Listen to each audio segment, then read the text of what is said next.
What's up, everybody? My name is Shannon, and I am still waiting for my Satyr, and today we are talking about Daughter of the Deep by Rick Riordan. So this is a contemporary retelling of 20,000 Leagues Under the Sea, which, if you're like me and have never read it, basically it is from like the 1870s, 1850s. It's about this man who has this amazing submarine. It's like kind of like a sea monster. It's sinking ships all around the world.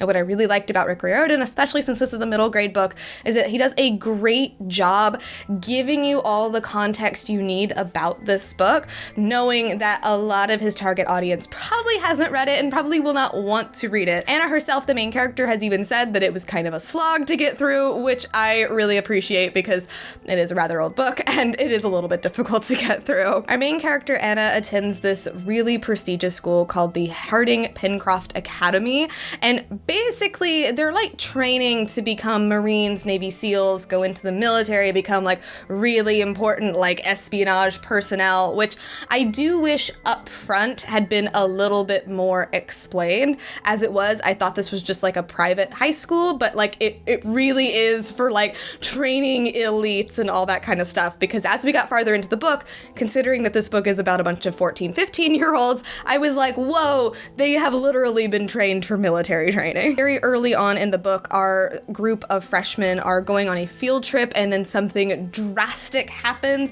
and basically they are left scrambling. They don't have anybody to communicate with. They're trying to figure out what's going on, and they discover the biggest secret of all concerning Harding-Pencroft Academy. I really did enjoy this book. I think it was really fun. I think Anna, as a main character, was really interesting. She was a little bit of like...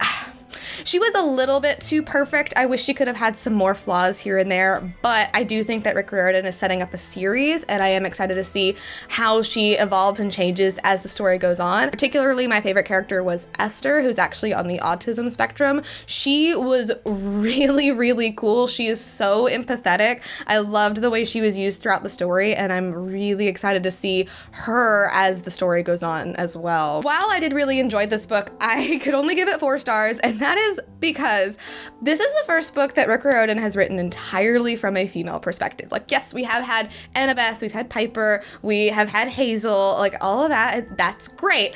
But this book was entirely from Anna's perspective, and he went a little far. Listen, I love when books talk about periods, okay? I really do, especially when it's like fantasy or anything like that, because I wonder about it. You know, like in Empire of Storms, we have somebody who's like on her period and like fighting demons, and it's like really fun. I just think it's interesting. But in this book, man, he goes on and on and on about Anna's period. I am really surprised that we didn't learn specifically what type of maxi pad she uses. It was just a lot. It was a little bit too much, to the point where I was just like, my guy, you really need to stop. But at the same time, this is a middle grade book, and like Anna is the same age where like a lot of girls may be getting their periods for the first time, or like it's been a couple of years. So like, I like the inclusivity, I like the enthusiasm, but maybe dial it back just a little bit there. Another issue that I do have with this book is that it is very explanation heavy. Like, there is a lot of action as well, but there's a lot of explanation, and on the good side of it, it's because he's compensating for the fact that not a lot of people, especially his target audience, are going to have read 20,000 Leagues Under the Sea. So he is trying to, like, you know, guide you into that knowledge, into that information, which I really enjoyed. But I do think a lot of things are told to Anna, and I wish that maybe if the story had been structured just a little bit different, she could have been a little bit more proactive. Maybe the way the story gets kicked off could have been changed just a little bit, because as it was, like, Anna is really being led from thing to thing to thing, and like things are being explained to her, and she's like, oh yes, and then she has like all of this know-how, and it just wasn't super relatable. I wish it could have been just a little bit more relatable, a little bit easier to like ease yourself into the story and like really see yourself as part of this crew as well. I did really enjoy Daughter of the Deep though. I'm really excited to see more from this series. I feel like with Rick Riordan, a lot of the times you see like the first book has a little bit of growing pains, or maybe you can tell that like he was writing something else. Like I would point to all the Kane Chronicles, I would point to the beginning of Trials of Apollo, like he was writing other books. Obviously his attention was elsewhere.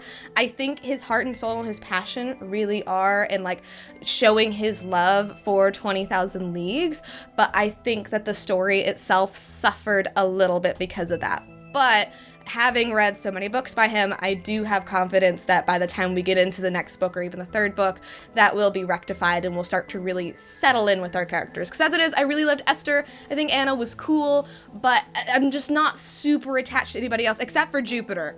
I would die for Jupiter. He is the best character Rick Riordan has ever written. And the Nautilus, the submarine, she's amazing. She is a queen, 100%. So I am giving this book a B+. I think it was a really, really good start to this like new adventure that Rick Riordan is gonna take us on. And I cannot wait to see what's gonna happen next. So thank you guys so much for watching this video. If you liked it, be sure to hit the like button down below. And don't forget to subscribe to Talk Books with me every week. That is everything I got for today, and I will see you guys next time. Bye!